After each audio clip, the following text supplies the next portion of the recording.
Fala galera! Hoje estamos aí com mais uma aula de História Geral e hoje vamos trabalhar com a Reforma Protestante, a Igreja Católica perdendo a hegemonia, o domínio que exercia sobre a Europa neste período de transição. Assim como o renascimento cultural, que nós trabalhamos na última aula, a Reforma Protestante ela está inserida bem no início da Idade Moderna, ou seja, ela está num corte cronológico, ela está num período de transição onde o feudalismo está perdendo suas características e a Europa está adquirindo características mais modernas, características mais de antigo regime. Perfeito? Bom, como é um período de transição, nós estamos vendo modificações no campo político, no campo social, no campo econômico, no campo cultural e, obviamente, no campo religioso. Perfeito?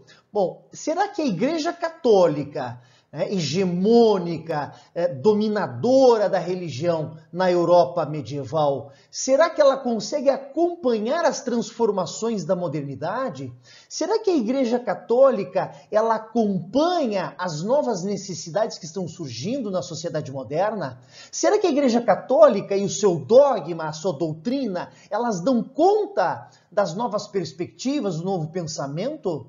Será que a Igreja Católica ela consegue se adequar ao pensamento antropocêntrico que está sendo colocado em jogo, abandonando o pensamento teocêntrico a qual ela faz parte na Idade Média?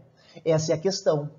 E é justamente a resposta ela é simples. A Igreja Católica ela não acompanha as transformações do seu tempo.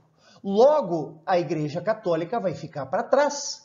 Novas religiões cristãs surgem na Europa do século XVI, contestando o domínio católico, e respondendo ao novo período, respondendo à altura às novas necessidades que agora fazem parte da modernidade. Vamos lá então? Começando então com a definição. A definição, como eu já disse, é a ruptura do monopólio católico. Então, se durante a Idade Média a Igreja Católica era a única igreja possível, a única religião existente, agora esse caráter de única religião da Europa, ela vai perder a Igreja Católica. A Igreja Católica deixa de ter um monopólio religioso, ou seja, a Igreja Católica deixa de dominar a religião, deixa de ser a única religião possível da Europa e novas religiões vão surgir, contestando não apenas o dogma católico, a teoria católica, mas trazendo outras doutrinas mais condizentes ao seu tempo, mais adaptadas à realidade moderna e às transformações que estão em jogo. Perfeito? Então, como eu já disse para vocês aqui, no segundo tópico, no segundo ponto, nós temos a transição da Idade Média para a Idade Moderna.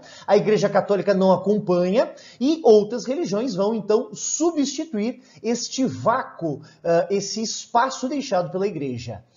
O descompasso entre as necessidades espirituais dos fiéis, agora na modernidade, com a organização católica da Igreja Católica Apostólica Romana, que ainda está adaptada à Idade Média, ou seja, ainda está em forma com a Idade Média, ou seja, ela não tem mais condições de responder aos novos valores. Essa ruptura, esse surgimento de novas religiões vão criar uma crise institucional, não só na Igreja Católica, mas no pensamento religioso, no pensamento teológico da Europa desse período, tá? Modificando as estruturas eclesiásticas e também a doutrina de salvação. A Igreja Católica diz que a única forma de chegar à salvação é através da fé, o exercício da fé, assim como as boas obras, as boas práticas. Perfeito? As novas religiões, ou elas vão trazer uma ideia de uma predestinação absoluta, ou seja, não há comportamento humano que me leve aos céus, ou então vão me trazer a ideia de que o único caminho da salvação é o exercício da fé, como diria o nosso amigo Martinho Lutero. Então a palavra reforma, utilizada então para se tratar ao surgimento de novas religiões cristãs no século XVI, era utilizada com significado de purificação interior dos fiéis e de busca de regeneração da Igreja Católica, ou seja, de transformação da Igreja Católica, de reforma interna da Igreja Católica. Os protestantes entenderam como a restauração do verdadeiro cristianismo. Tá? Que eu poderia trazer à tona, por exemplo, um escritor holandês do Renascimento, o Erasmo de Roterdã, que também propôs uma série de reformas moralizantes dentro da estrutura eclesiástica dos católicos do período. Então, ressaltando que a Igreja Católica ela não se adapta aos novos tempos, ela não acompanha as transformações que estão em jogo nessa passagem da Idade Média para a Idade Moderna, e isso vai fazer com que ela perca o seu monopólio, com que ela perca o domínio, né, da doutrina religiosa, o domínio religioso que exerce na Europa até então. Bom, vamos então às causas do surgimento da Reforma Protestante, né? Então, quais são os causadores, os elementos históricos causadores da Reforma? Sempre tendo aquela lógica que os vestibulares vão exigir da gente causas e consequências, causas e consequências. Então, isso tem que estar bem pontuado, tá? Primeiro, a crise moral do clero. Um clero que vivia no luxo. O próprio Martinho Lutero, quando visitou Roma, ele teve uma decepção, ele viu uma igreja, né, usando das riquezas terrenas, dos prazeres que o dinheiro desfruta, né, ou desfrutando dos prazeres que o dinheiro traz. Uma igreja, então, os sacerdotes da igreja, cardeais, mergulhados em escândalos amorosos, envolvidos com prostituição, padres e sacerdotes católicos que usavam a fé com um fim mercadológico, com um fim comercial, vendendo relíquias sagradas, havia um grande comércio de relíquias sagradas, havia também, gente, uma prática da venda de indulgências, que é a venda da salvação divina. É como se eu viesse aqui para vocês e começasse a vender para vocês terreno na lua. A Igreja Católica no século XVI vendia terreno no céu, ou seja, vendia a salvação. Porque o ser humano ele podia ir ou para o céu ou diretamente para o inferno, vai depender do comportamento moral. Mas alguns indivíduos vão ficar esperando anos no limbo, né, no purgatório, até que o julgamento vá lhe dizer se a alma vai para o céu ou se a alma vai para o inferno. Então, para ficar menos tempo no limbo, para ficar menos tempo esperando no purgatório, muitos indivíduos, muitos fiéis, compravam a salvação, né, ganhando uma passagem mais rápida para os céus. O Martinho Lutero vai olhar para isso e vai dizer, isso está errado. Vocês estão usando a fé das pessoas com um fim mercadológico, com um fim financeiro, está errado. O próprio Papa Leão X contratou um banqueiro na Alemanha, né, no Sacro Império Romano Germânico, para gerenciar os lucros das indulgências, né? Esse lucro seria destinado para a construção da Basílica de São Pedro. Perfeito? Bom, essa relação do Papa Leão X com um banqueiro, né, do Sacro Império Romano Germânico demonstra que a finalidade da igreja era muito mais financeira, muito mais, né, pautada no capital, no dinheiro, do que na fé, do que na doutrina, do que nas questões religiosas. Tá? Então, essas práticas onde eu utilizo a fé das pessoas para lucrar, nós vamos chamar de simonia. Entre as simonias, nós temos, por exemplo, a indulgência.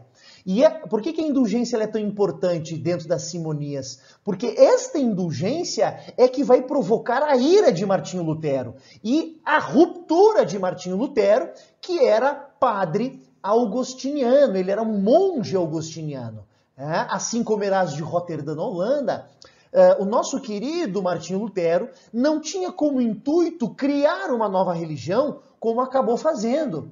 Mas inicialmente ele tinha como objetivo transformar a igreja, transformar o catolicismo, né, onde ele estava inserido, onde ele era sacerdote. Tá? Bom, ele era monge augustiniano, ele era também professor universitário e um teólogo fantástico, um teólogo com uma visão teológica da doutrina, né, que muitos não tinham. Então, essa prática chamada simonia, que vai descontentar essas práticas da simonia, que vão descontentar Martinho Lutero, vão levar então à sua ruptura.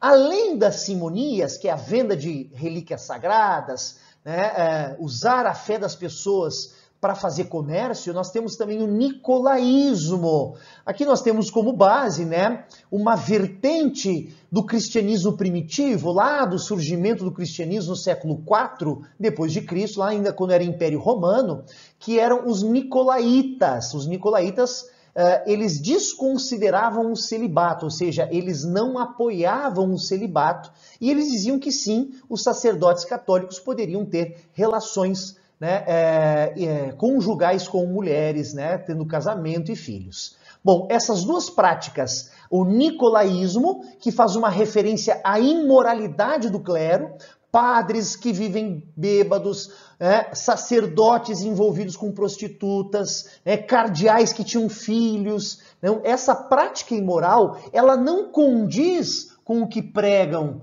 ou com o que prega a Igreja Católica, né? A Bíblia diz uma coisa, né? O próprio Santo Agostinho e o neoplatonismo vão pregar então a questão da moralidade, né? Da supressão, né? Da submissão dos desejos corporais. Não era o que ocorria. Então, a Igreja prega uma coisa, mas os seus sacerdotes praticam outra, completamente diferente. Então, simonia e nicolaísmo tem que ficar bem memorizado na cabeça de vocês. Bom, há também uma crise intelectual do clero. Por quê? Porque o clero sempre se pautou nos ensinamentos teocráticos, ou seja, os ensinamentos tendo como base o divino, as explicações religiosas. Só que nesse período de transição, no início da modernidade, nós estamos vendo o advento, né, e a transformação da racionalidade. O Renascimento coloca o ser humano no centro da influência, né, e das relações humanas, a racionalidade começa a ser desenvolvida, o renascimento científico, né, ou o renascimento científico com o Galileu Galilei, com o Miguel de Servetti, né, com o Newton, vão trazer uma revolução científica racional. E esta revolução científica racional, ela é antropocêntrica, ou seja, ela centra na racionalidade do homem. E esse antropocentrismo, ou essa lógica de pensamento antropocêntrico, racional científico, ele entra em contraposição, ou seja, ele entra em choque com o pensamento medieval, com o pensamento católico teocêntrico, onde a base da explicação não é a razão, onde a base da explicação é Deus, é o místico, é o divino, é a crença. Perfeito? Então há também, gente, uma crise intelectual. Por quê? Porque a racionalidade está sendo desenvolvida e a Igreja Católica mantém as explicações teológicas, teocêntricas. Perfeito? No terceiro ponto, nós temos não uma crise intelectual, como no segundo ponto, mas uma crise teológica, ou seja, uma crise doutrinária. Havia dentro do seio da Igreja Católica, no centro da Igreja Católica, havia uma divergência doutrinária entre aqueles que apoiavam São Tomás de Aquino contra aqueles que apoiavam as ideias de Santo Agostinho. Inclusive, no século XVI, a grande maioria dos católicos e dos sacerdotes eram tomistas, ou seja, se baseavam nas teorias de São Tomás de Aquino e a escolástica. Nesta teoria, o que vigora é a ideia do livre-arbítrio e de que a salvação para os tomistas ela é possível por duas vias. Primeira via da salvação, a fé, o exercício da fé, e a segunda via da salvação seria as obras terrenas, ou seja, o comportamento, a penitência, o jejum, o rezar diariamente. Estas práticas terrenas também são sinais da salvação, também são práticas que nos levam à salvação. Já os augustinianos, ou seja, aqueles teóricos que têm como apoio o Santo Agostinho, eles vão dizer que não, que o mundo de Deus, ou seja, a cidade de Deus, está separada da cidade dos homens. Que tudo que os homens fazem na terra não vão os levar ao céu nem ao inferno. Que nenhuma prática terrena é garantia de salvação, que nenhuma prática terrena é justificativa ou garantia de salvação.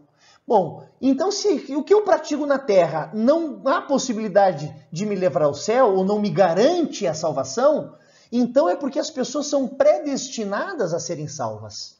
Eu posso ter uma vida horrorosa, eu posso ter uma vida muito boa. Agora, Deus já me projetou, né? Deus já me predestinou a ser salvo ou não.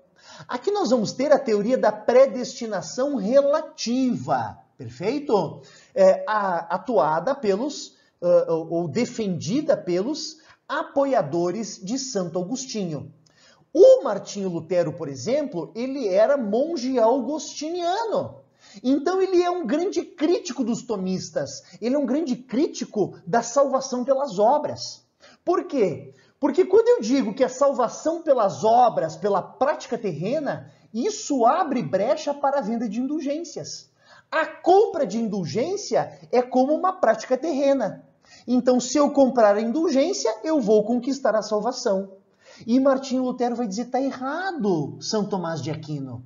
Não há salvação pelas obras. Não há prática terrena que me garanta a salvação. E o único caminho para a salvação, para os augustinianos e para Martinho Lutero, é única e exclusivamente o exercício da fé. Perfeito? Bom, é um período também onde a burguesia está em pleno desenvolvimento, está em plena expansão. Esta burguesia é um setor que surge lá no final da Idade Média e que são comerciantes, né, das grandes cidades que renascem no final da Idade Média.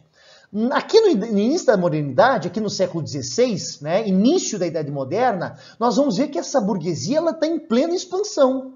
Agora, há uma coisa que impede a expansão da burguesia, que impede a ascensão da burguesia. Uma determinação da Igreja Católica em que ela proíbe a acumulação de capital, a acumulação de dinheiro, né? E as negociações financeiras. A Igreja Católica vai chamar isso de usura, certo? O lucro, os juros é pecado para a Igreja Católica. Logo, esta imposição católica, né, de proibir o lucro, de proibir os juros, vai prejudicar a burguesia. Porque essa é a atividade terrena da burguesia, né? Fazer o comércio, emprestar dinheiro a juros. Então, aqui nós vamos ver uma divergência, né? Um desentendimento entre um grande setor da sociedade que cresce e que tem poder econômico, a burguesia, com uma instituição, a Igreja Católica, que é muito poderosa desde a Idade Média. Tá? Além dessas divergências entre burguesia e rei, nós temos, entre burguesia e igreja, nós temos ainda a divergência que nasce no século XVI, que nasce na modernidade, entre o poder real e o poder religioso exercido pela Igreja Católica. Vamos relembrar que a modernidade se caracteriza pelas monarquias absolutistas. Reis que têm grandes concentrações de poderes nas suas mãos. Para que esses reis, né, possam efetivamente ter o poder absoluto, eles precisam submeter a Igreja Católica. Ou seja, eles precisam colocar a Igreja Católica como submissa ao poder político dos reis. Perfeito? Então, a ascensão do poder real e a formação das monarquias absolutistas, dos estados nacionais absolutistas, tá? Consolida o poder nas mãos dos reis, e esses reis, para demonstrar, né, e consolidar o poder real, eles precisam controlar a Igreja Católica, eles precisam controlar, né, o poder político que a Igreja Católica exerceu até então. Assim como eles também precisam controlar as terras da Igreja. Afinal de contas, meu povo querido, a Igreja Católica é detentora de 1/3 das terras europeias neste período, tá? E para terminarmos as causas, vamos falar aqui um pouco, gente, sobre a crise social. Haviam milhares de camponeses na Europa, principalmente no Sacro Império Romano Germânico, que ainda estavam submetidos a um sistema feudal. Ainda viviam com um sistema de servidão. E as condições de vida desses milhares de servos era uma condição de vida péssima, né? Falta de alimentos, doenças constantes, né? Havia uma precariedade na vida desses camponeses. Bom, se os donos das terras, né, se os chefes dos camponeses que tinham uma vida miserável eram católicos, é porque, isso que eu estou querendo dizer para vocês, que esses camponeses pobres, esses servos, vão aderir a qualquer religião que faça oposição à Igreja Católica. Por quê? Porque aqui a reforma religiosa, aqui a questão religiosa, ela ganha um contorno de luta social. Ela ganha, né, um aspecto de luta por melhores condições de vida. Então, se os antigos senhores feudais, se a nobreza europeia ainda impõe um sistema de servidão, estes servos que estão submetidos à ordem feudal, eles vão acabar aderindo a qualquer religião que vai nascer e que vá contestar a religião dos nobres que os dominam. Ou seja, eles vão aderir ao protestantismo como uma forma de lutar contra os nobres católicos, né, por melhores condições de vida. É o que aconteceu, por exemplo, com o movimento dos anabatistas, que nós já vamos ver agora em seguida. E o primeiro reformador, aquele que dá o pontapé inicial para as reformas, né, reformas protestantes, é este gordinho simpático, o Martinho Lutero. Como eu já disse para vocês, Martinho Lutero era um monge augustiniano, ou seja, ele era membro da Igreja Católica e ele tinha como intuito inicial transformar essa igreja, né? Ele tinha como intuito reformar essa igreja e não sair da instituição e criar uma nova igreja, como ele acabou fazendo. É diferente, né, do irmão de lutas dele, o João Calvino, o francês João Calvino. Ele olhava para a Igreja Católica e dizia, não, essa Igreja Católica já está muito corrompida, ela já está muito imoralizada, é necessário fundar uma nova instituição. Então aqui nós temos uma divergência entre o pensamento de Lutero e o pensamento de João Calvino. O João Calvino já desde o início queria abandonar a Igreja Católica e fundar uma nova religião, né? Já o Martinho Lutero tinha como intuito inicial, né, como objetivo inicial, reformar a igreja a qual ele fazia parte. Então, como nós já sabemos, né, o Martinho Lutero foi o grande líder desta reforma, que foi a precursora, foi a primeira reforma protestante na Europa, que vai dar então início a uma nova religião, né? Vai fundar uma nova religião, o luteranismo. Martinho Lutero nasceu em 1483, bem no finalzinho do século XV, e viveu até a primeira metade do século XVI, quando ele morre em 1546. Ele não estava vivo para ver a Paz de Augsburgo de 1555, quando as disputas religiosas acabam, né, e cessam por um período na Europa Ocidental. Ele era monge augustiniano, ou seja, como eu já disse para vocês, ele era sacerdote da igreja, só que ele seguia as ideias de Santo Agostinho, onde a única forma de atingir a salvação é pela fé. E ele era, assim como ele era agostiniano, seguidor das ideias de Santo Agostinho, ele era um fervoroso crítico do tomismo, das ideias de São Tomás de Aquino, que pregavam que além da salvação era possível, além da fé, era possível atingir a salvação pelas boas obras, pelo comportamento terreno. Tá? E aí Martinho Lutero inicia a reforma dentro de uma localidade que hoje é a Alemanha. Mas nesta época, no século XVI, não havia Alemanha. Inclusive, vamos relembrar que a Alemanha é um dos últimos países da Europa a se formar como Estado Nacional moderno, lá no ano de 1870. Tá? Aqui nós estamos no século XVI, nós estamos nos anos de 1500. Então nós temos aí ainda 300 e poucos anos para a Alemanha se tornar Alemanha. Rafa, mas se não era Alemanha, essa região no século XVI, o que era isso? Era o que nós chamamos de Sacro Império Romano Germânico. Esse Sacro Império Romano Germânico era uma espécie de uma confederação. Tá? Eu vou tentar desenhar para vocês aqui mais ou menos como que era essa confederação. Então, é uma confederação e dentro dessa confederação haviam pequenos reinos. certo? Bom, o conjunto desses reinos, ou esses reinos juntos, formavam o Sacro Império Romano Germânico. Cada reino tinha na sua localidade um príncipe local, como por exemplo aqui na região da Saxônia, que eu estou desenhando agora, né, vivia um príncipe chamado Frederico, ou Frederico Sábio, Frederico o Leitor. E é justamente nesta região aqui da Saxônia, onde havia um príncipe chamado Frederico, em que vivia a cidade, né, ficava a cidade, aqui na Saxônia ficava a cidade em que vivia Martinho Lutero, a cidade de Wittenberg, tá? Bom, cada uma desses reinos era comandado por um príncipe local. Esses príncipes, de tempo em tempo, eles votavam entre eles quem seria o novo imperador. Então vamos usar como exemplo aqui, ó. Todos os príncipes do Sacro Império elegeram aqui o Rafinha para ser o imperador. Então esse Rafinha aqui, ó, que era até então príncipe local, ele vai ser então eleito como imperador de todo o Sacro Império Romano Germânico. Perfeito? Então esse era o poder, o grande poder político dos príncipes locais. Eleger o imperador. Perfeito?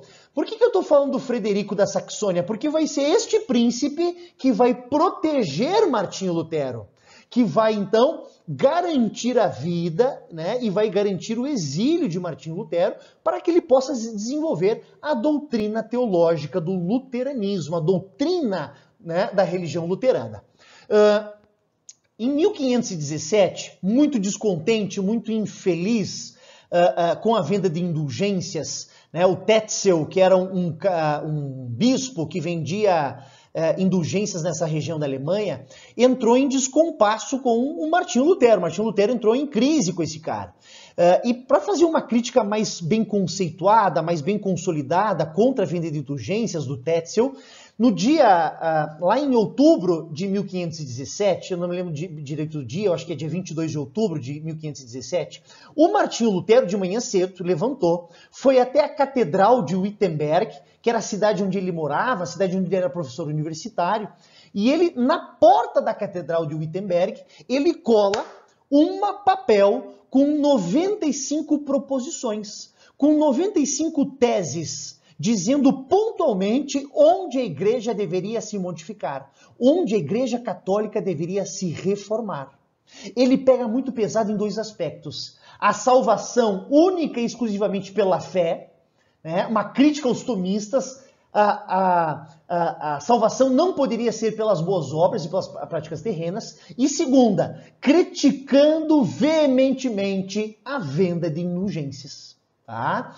Imediatamente o Papa ficou meio assim, né? Tentaram tomar algumas providências, nada muito efetivo, até que no ano de 1520, 3 anos depois, o Papa resolve excomungar, ou seja, expulsar Martinho Lutero da condição de católico. Martinho Lutero, muito revoltado, ele pegou a bula papal, a qual havia referência da sua excomunhão, e ele queima esta bula papal em praça pública, para demonstrar o seu descontentamento com a forma que a Igreja Católica tem até então. Tá? Os luteranos, então, têm como princípio da salvação o uso exclusivo da fé, né? Então, a fé como único gestor da salvação humana. Princípio político, ele vai pregar a separação entre igreja e religião, acompanhando, né, as características da transformação do seu tempo. A gente vê então que a Igreja Católica perde poder e os reis crescem no poder político, aumentam seus poderes políticos absolutos. Então ele vai promover então uma ideia de que a Igreja, o poder religioso da Igreja e o poder político do Estado devem ser separados. Eles não podem se intrometer um na vida do outro. Perfeito? Aqui nós podemos ver, e repetindo para vocês, né, que aqui nós temos uma lógica mais condizente, né, com a estrutura moderna, né, com a estrutura de organização moderna. E além da separação entre política e religião, ele vai dizer que a religião deve estar abaixo do poder político. Ou seja, o poder da religião deve estar submetido à ordem do poder real, à ordem do poder político. Perfeito? Bom, não é por nada que nós vamos chamar o Martinho Lutero de o reformador dos nobres, o reformador da nobreza do Sacro Império Romano Germânico. Afinal de contas, foi um príncipe, e aí quando eu digo príncipe, leia-se aqui, nobre, que protegeu e trouxe ele para a Saxônia, onde ele ficou protegido. Tá? Então, por que será que os nobres estão protegendo Martinho Lutero? Por que será que o Martinho Lutero vai ser defendido pelos nobres, pelos príncipes do Sacro Império Romano Germânico? Será que há interesses por parte dessa nobreza? Não tenham dúvida, gente. O que significa diminuir os poderes da igreja? Significa diminuir os poderes do imperador Carlos V do Sacro Império Romano Germânico. Afinal de contas, Carlos V, imperador, ele era católico devoto. E muito do que sustentava o poder político do Carlos V era a Igreja Católica. Então a Igreja Católica fomentava, o poder do rei, do imperador do Sacro Império. Aí os nobres pensavam o seguinte: se eu diminuir o poder da Igreja, eu vou diminuir o poder político do imperador.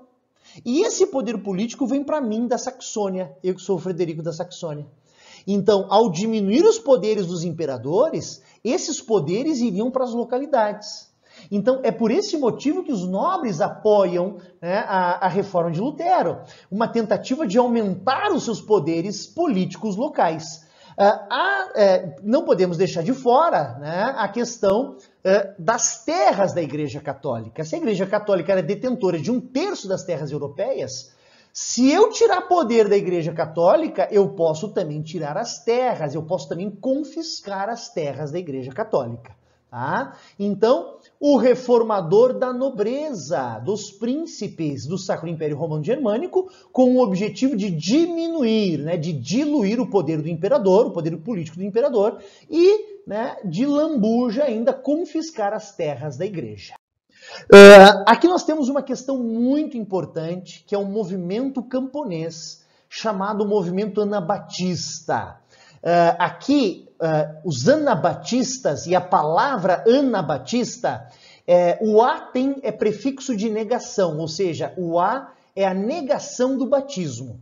Por quê? Porque eles acreditavam que crianças pequenas, filhos recém-nascidos, pequenos, não poderiam ser batizados na infância, como a Igreja Católica fazia até então, e faz até os dias de hoje.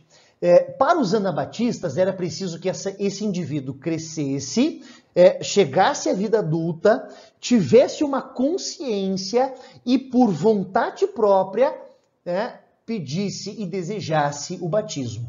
Tá? Então, anabatistas, porque eles negam o batizado das crianças, dizendo que essas crianças deveriam chegar à vida adulta e desejar, por consciência própria, o batismo. Perfeito? Bom, esse grupo de camponeses radicais, eles vão pegar o luteranismo de Martinho Lutero, ou seja, vão pegar as ideias luteranas do protestantismo luterano, e eles vão associar o luteranismo a uma luta por melhores condições de vida. Eles vão associar, eles vão fundir as teorias de Lutero com as condições de vida, com uma luta social. Então eles vão desenvolver um luteranismo radical, ou uma versão do luteranismo mais radical. O líder desses camponeses radicais, do luteranismo radical, é Thomas Müntzer. Ele é o cara que vai liderar 300 mil camponeses que vão se rebelar e vão se revoltar, pegar em armas e se revoltar contra os seus senhores, bem onde hoje é o centro da Alemanha. Tá? Nessa região, então, obviamente que os nobres vão lutar contra esses 300 mil camponeses armados, e munidos das ideias luteranas, numa versão radical. E aí o resultado vai ser 100 mil camponeses mortos. Esses são os dados mais ou menos definidos, não é nada certo, não é uma comprovação. Mas os historiadores acreditam que nesse embate entre os camponeses e os nobres, houve então aí morte de 100 mil camponeses. Por quê? Porque as armas que eles utilizavam eram armas pouco eficientes frente às armas que dispunham os nobres da região. Martinho Lutero, ao ver essa luta, ele vai se colocar ao lado dos nobres, ao lado dos príncipes, contra o movimento de Thomas Müntzer, contra o movimento dos anabatistas. Por uma questão bastante óbvia, né, gente? Martinho Lutero estava sendo protegido pelos nobres. Ele estava sendo... o luteranismo se desenvolvia basicamente por causa do apoio dos nobres. Logo, Martinho Lutero não podia ficar contra os nobres ao lado dos camponeses. E ele vai dizer que esses camponeses que se revoltavam deveriam ser escorraçados como cães, que deveriam ser perseguidos, degolados, mortos em público e em privado. Então, essa posição do Martinho Lutero contra os movimentos camponeses, de caráter social religioso, era muito radical, era muito fervoroso essa oposição de Martinho Lutero. Uma das bandeiras de luta social entre os anabatistas era o fim dos privilégios feudais, ou seja, o fim dos privilégios da nobreza. Perfeito? Vamos lá então, vamos dar uma analisada agora na cronologia da Reforma Protestante. Perfeito? 1517, como nós já vimos no material anterior, Martinho Lutero fixou as 95 teses, lá na porta da Catedral de Wittenberg, contrariando o bispo Tetzer. Em 1520, ele foi excomungado, ou seja, ele foi expulso da Igreja Católica pelo Papa Leão X. E em 1521, um ano depois de Martinho Lutero ser excomungado, o imperador católico Carlos V, imperador do Sacro Império, resolve convocar uma dieta, ou seja, uma reunião para resolver essa disputa, para resolver essa treta, essa divergência entre os luteranos e os católicos. Bom, quando ele fez isso, ele entregou para o Martinho Lutero um papel que representava um salvo-conduto, ou seja, o Martinho Lutero não será preso, não será torturado, não será morto até comparecer na Dieta de Worms, até comparecer aqui na reunião convocada por Carlos V. Esse salvo-conduto dava o direito de Martinho Lutero de ir até a Dieta de Worms e sair até a Dieta de Worms. Carlos V tinha esperança que ao confrontar Martinho Lutero olho a olho, o Martinho Lutero ia regar, ia amarelar, ia dizer, desculpe, eu estava errado, eu volto atrás. Só que na cara do Carlos V, o Martinho Lutero vai falar, vai chegar e vai lhe dizer, vai tomar no teu zóio.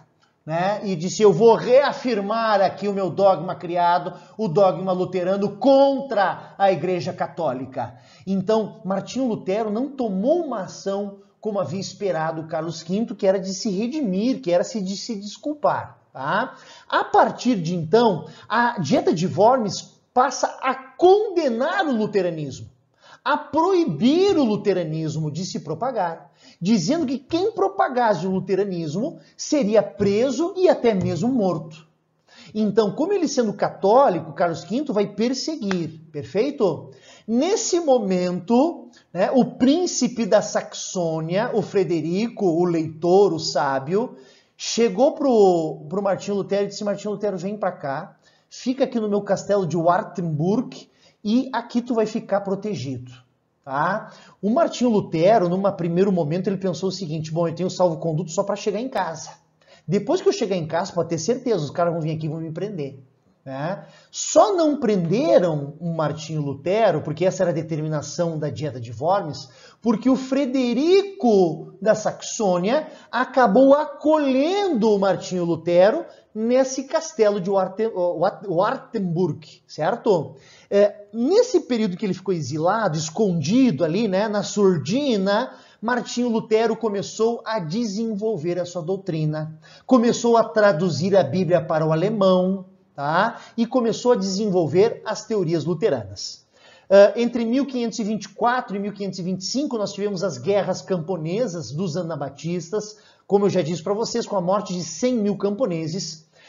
A Dieta de Spira, na cidade livre de Spira, em 1526, é a primeira dieta. Aqui, o Carlos V vai dar uma aliviada. Ele vai trazer uma trégua religiosa. Tá? Ele vai dizer, olha, eu fui meio durão lá na Dieta de Worms, perseguindo vocês. Vamos fazer o seguinte, ó. Vamos dar um alívio para vocês. Os ideais luteranos não poderiam ser divulgados, mas aqueles reinos que já eram luteranos podiam se manter luteranos, perfeito? Então ele deu um alívio. Em 1529, ele vai fazer a segunda Dieta de Spira, onde ele desfaz a primeira Dieta de Spira, a trégua, né, proposta em 1526, e ele vai retomar na Dieta de Spira, na segunda Dieta de Spira de 1529, ele vai retomar aquela coisa mais dura da Dieta de Worms, da proibição, né, da perseguição aos luteranos. Tá? Então o Carlos V está naquele vai e vem, né? Por quê? Porque ele sabe que tem alguns príncipes que são luteranos, sabe que tem alguns príncipes que são católicos. Então ele está andando de acordo com a flexibilidade política da época. Carlos V, na Dieta de Worms II, ele impõe o catolicismo, né, aos príncipes luteranos. Tá? E aí, 4 príncipes e 14 cidades livres vão fazer um documento dizendo que estão protestando contra a decisão do Carlos V na Dieta de Spira II. Perfeito? Aqui nasce, gente, o conceito, né? Aqui nasce a palavra protestantismo para se referir à reforma religiosa do século XVI. Né? Então, o protesto que foi feito através de uma espécie de um baixo-assinado com 4 príncipes do Sacro Império e 14 cidades livres demonstra o descontentamento de alguns príncipes com essa imposição de Carlos V ao catolicismo. Perfeito? Esses príncipes vão formar agora uma liga militar composta por príncipes luteranos, por príncipes protestantes. A Smalcade, tá? Essa Smalcade vai ter uma função militar de proteger o luteranismo, né? Uma série de lutas entre protestantes e católicos. 1530 nasce a Confissões de Augsburgo. O que eram as Confissões de Augsburgo? As Confissões de Augsburgo é o documento que vai fundamentar a teoria de Martinho Lutero. Tá? 1546, Martinho Lutero morre. Em 1555, nós tivemos então a Paz de Augsburgo, onde se coloca em prática o princípio de cujus regis aegius religio. Princípio de cujus regis aegius religio. Cada príncipe com a sua religião. Quem define a religião dos principados, dos reinos que compõem o Sacro Império, é o príncipe. Então, se o príncipe da Saxônia define que todo mundo vai ser judeu e que o seu reinado vai ser um reinado de religião judaica, todo mundo vai ter que seguir o judaísmo. Se o príncipe da Turíngia, né, onde ocorreu ali a revolta de Thomas Müntzer, se o príncipe da Turíngia definir que a sua religião é o Umbanda, por exemplo, todos do reino vão ter que seguir a religião Umbanda. Tá? Então, aqui nós voltamos à Dieta de Spira primeira, de 1526, ou seja, a trégua religiosa. Cada reino, cada príncipe, escolhe a religião do seu reino. Perfeito? Agora vamos para a última etapa da Reforma Luterana, né? E a Confissões de Augsburgo, ou seja, Rafa, o que tem de importante na doutrina luterana? Quais são os aspectos principais da doutrina luterana, né, que estão fundamentados nas Confissões de Augsburgo, que estão, então, né, pautadas nesse documento, né, que fundamenta o luteranismo? Bom, dos 7 sacramentos católicos, Martinho Lutero vai permanecer apenas com 2 dos 7 sacramentos. Né? Ele vai manter o batismo e a Eucaristia, que os católicos chamam de comunhão, né? A hóstia, o momento da hóstia. Uma crítica à religião como mediadora de Deus e as pessoas, é isso que vai gerar a maior ira por parte da Igreja Católica, o maior descontentamento da Igreja Católica. Vou explicar para vocês aqui. Eu tenho um ser divino chamado Deus, perfeito? E eu tenho as pessoas mortais na Terra, né? Vou desenhar aqui minha esposa Verônica, vou desenhar aqui o Rafinha, tranquilo? Bom, Se o Rafinha e a Verônica quiserem fazer contato com Deus, eles precisam de um mediador. Quem que é o mediador da relação entre as pessoas e Deus? É a Igreja Católica Apostólica Romana. Porque os católicos diziam que os únicos que tinham o poder de interpretação da Bíblia eram os sacerdotes. Logo, era impossível o Rafael e a Verônica, meros mortais, se comunicarem com Deus sem a mediação, sem a interpelação da Igreja Católica. Martinho Lutero vai dizer que não, que a Bíblia poderia ser feita nas línguas locais. E aí o que acontece? Quando o Rafael e a Verônica começam a ler e interpretar a Bíblia em casa, eles têm a condição de conversar com Deus de forma direta, sem a mediação da Igreja Católica.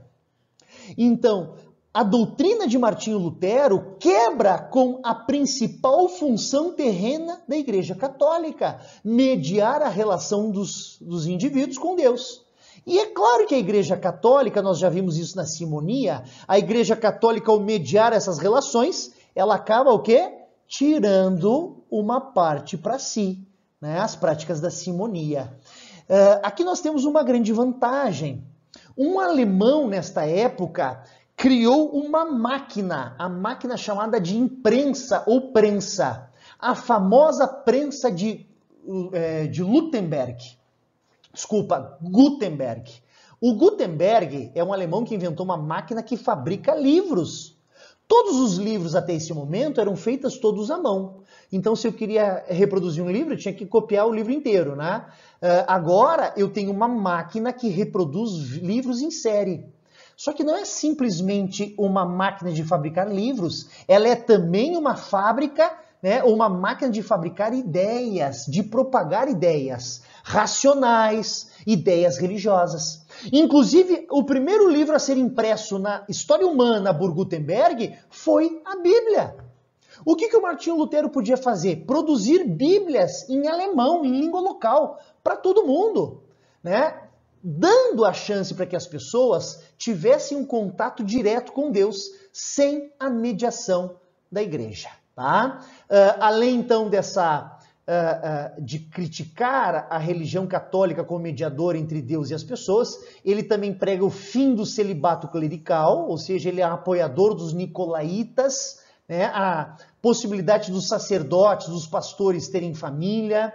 As missas eram feitas em alemão e não em latim, para que as pessoas se aproximassem da palavra divina, para que as pessoas tivessem mais intimidade com a religião. Perfeito? Então, o latim acabava, quando a missa era feita em latim, isso acabava afastando as pessoas da religião. Aqui nós temos uma questão bem importante. Vocês aí que estão me ouvindo nesse vídeo, provavelmente já participaram de uma missa católica, muito provavelmente. Aquele momento da comunhão, da Eucaristia, a gente pode perceber que o padre lá na frente, na missa, ele não deixa nenhum farelinho cair no chão. O resto de vinho que está no copo, ele chega a passar uma água e ele toma o restinho do vinho. Agora vamos comigo aqui pensar uma coisa. Por que o padre, quando reza a missa, não deixa cair um farelinho da hóstia fora? Não deixa cair uma gotinha do vinho para fora. Por quê? Porque os católicos acreditam que o pão e o vinho durante a Eucaristia se tornam corpo de Cristo, ou seja, o corpo de Cristo encarna ali, presente. O Martinho Lutero vai dizer que está errado. A hóstia e o vinho são representações de Jesus e não a presença fiel de Jesus. É apenas a representação simbólica. Então, para o luterano, se o pãozinho da hóstia cair no chão, não tem problema. A gente varre e limpa depois, porque ali não é encarnação. Perfeito? Então, o pão e o vinho representam a presença de Jesus, ou seja, representam simbolicamente a presença, e não a encarnação de Jesus, como acreditam os católicos. Submissão da igreja ao Estado, ou seja, o poder da igreja está abaixo do Estado, e faltou um ponto aqui, gente, faltou então a questão da iconoclastia. Tá? Ou seja, não, tá ali fim do celibato e a não crença nas imagens. Martinho Lutero não acreditava em imagens como santos, como a imagem de Maria, né? Como aquelas coisas todas dos ícones, né? A adoração aos ícones. Perfeito? Gente, ficamos aqui. Próxima aula vamos ver então Reforma Anglicana e Reforma Calvinista. Espero que tenham gostado. Grande beijo no coração.